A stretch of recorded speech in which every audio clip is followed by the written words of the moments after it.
Welcome to Yo-Yo Cine Talkies.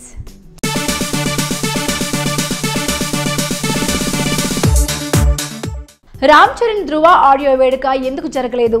నిజంగా పవన్ కళ్యాణ్ రాకపోవడం వల్లనే చరణ్ వేడుక రద్దు చేసుకున్నాడా అంటే రీజన్ అది కాదంటున్నాయి టీటౌన్ వర్గాలు. ఇంతకీ ధృవ ఆడియో వేడుక విషయంలో ఏం జరిగింది తెలుసుకోవాలంటే వెంటనే స్టోరీ చూసేయండి.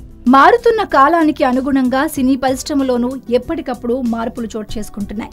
ఎప్పటి నుంచో అనుసరిస్తూ వస్తున్న వాటికి ఎవరో ఒకరు చెక్ పెట్టేస్తున్నారు. ఇప్పుడు తాజాగా అలాంటి పరిణామమే చోటు చేసుకుంటోంది. దీంతో ఇక పరిశ్రమ ఆ దిశగా అడుగులేస్తుందా అని చర్చ మొదలైంది.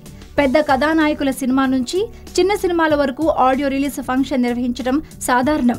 దీని తర్వాత సినిమాకు మంచి పబ్లిసిటీ వస్తుందనేది నిర్మాతల నమ్మకం.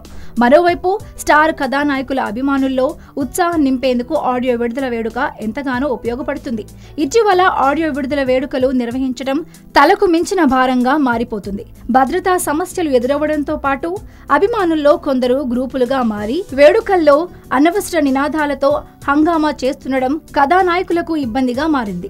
ఈ నేపథ్యంలోనే ధృవ సినిమాకు ఆడియో నిర్వహించకుండా పాటల్ని నేరుగా మార్కెట్లోకి విడుదల చేసినట్లు తెలుస్తోంది.